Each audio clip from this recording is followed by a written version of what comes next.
રાજકોટ જિલ્લાના Dhoraji Junagadh road Jamnavad road જૂનો Upleta road પર ઘણા સમયથી રોડ રસ્તાઓ ખોદકામ કરવામાં આવ્યા છે, પણ ગોકળગાયની ગતિએ કામગીરીઓ ચાલી રહી છે। ધોરાજી નગરપાલિકાના અલગ વિસ્તાર કારીગરો કરવામાં આવી રહી છે। ગોકળગાય ગતિએ જ્યારે વાહન વ્યવહાર ખોરવાઈ ગયો છે અને એ જ વિસ્તારના લોકો પણ ધૂળના ત્રાસથી ત્રાહિમામ પોકારી ઉઠ્યા।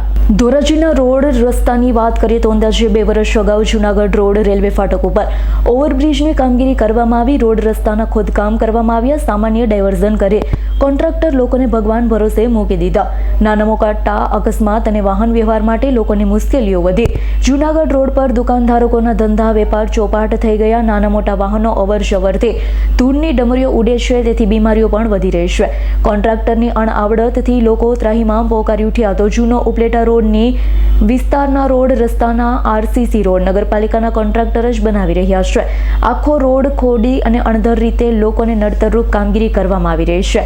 અહીંયા પણ પરિસ્થિતિ અતિશય ખરાબ છે। તો જમનાવડ રોડ પર 3-4 કિલોમીટરના આરસીસી રોડ એનબી વિભાગ કરી રહી છે, તે પણ 2-2.5 મહિનાથી આરસીસી રોડ બનાવવાની કામગીરી ગોકળગાય ગતિએ કામ થાય છે।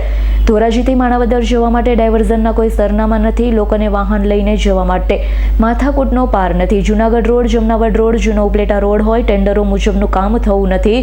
એનબી વિભાગ હોય કે પછી નગરપાલિકાના contractor, Junagadh road Jamnavad road જૂનો ઉપલેટા રોડ કે જે રોડ રસ્તાઓ કામગીરી કરાઈ રહી છે, જવાબદાર અધિકારી કામની ગુણવત્તા ચકાસવા માટે કોઈ ફરકતું નથી।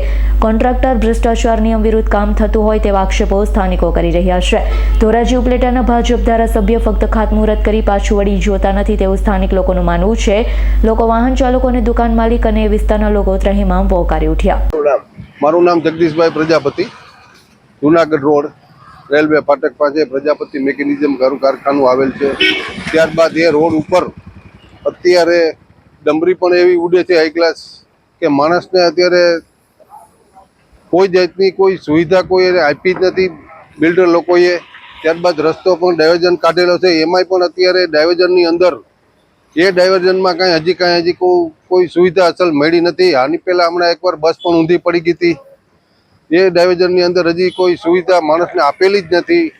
એ બાદમાં કહેવાનું એ છે કે માણસના ધંધાના રોજગાર ને આ બહુ તકલીફો માણસને પડે છે। ધૂળ એટલી ઉડે છે કે કોઈ રાજકારણી લોકો કહેશે કોઈ જાતની કોઈ સુવિધા નથી કે જોતા નથી કે આપણે પબ્લિક કેટલી હેરાન થાય છે, માણસને શું કરવું શું નથી કરવું।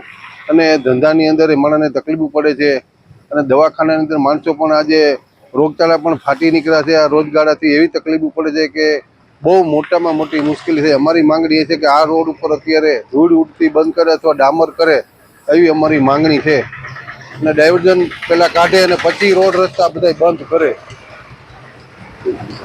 મારું નામ બાવનજીભાઈ જાગાણી, જમનાવડ રોડ ધોરાજી। અત્યારે લગભગ 3 મહિના થયા અમારા રોડ રસ્તાનું કામ ચાલુ છે। આ રોડ રસ્તાનું કામ 3 મહિના જેટલું લંબાણું એના હિસાબે અત્યારે આ રોડ ઉપર અમારા ધંધા પાણી બધું હકેલાઈ ગયું છે।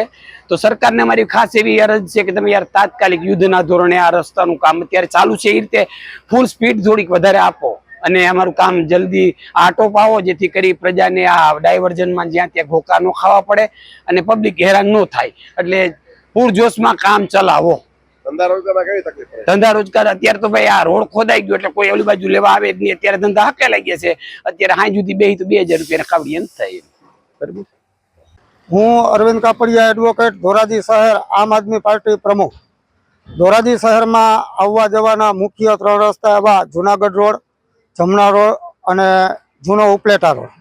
આ 3 રોડમાં હાલમાં ગોકળગાયની ગતિએ કામો ચાલી રહ્યા છે। આરસીસી રોડના કામો ચાલુ છે। અહીંયા જમના રોડ ઉપર આરસીસીનું કામ ચાલુ છે, ત્યાંના કોન્ટ્રાક્ટર દ્વારા 5 થી 6 ફૂટ જેટલું ખોદકામ કરીને રોડ બનાવવાનું કામગીરી ચાલુ છે। જ્યારે જૂના ઉપલેટા રોડ ઉપર માત્ર 2 થી 2.5 ફૂટનું ખોદકામ કરીને રોડનું કામ ચાલુ છે। સરકારી તંત્ર અહીંયા ક્યાંય પણ સ્થાનિક જગ્યાએ અસ્તિત્વમાં હોય એવું જણાઈ આવતું નથી। અમોએ ક્યારેય અહીંયા પણ સરકારી કોઈ આરએનબીના અધિકારીઓ, કોઈ એન્જિનિયરો કોઈને જોયેલા નથી।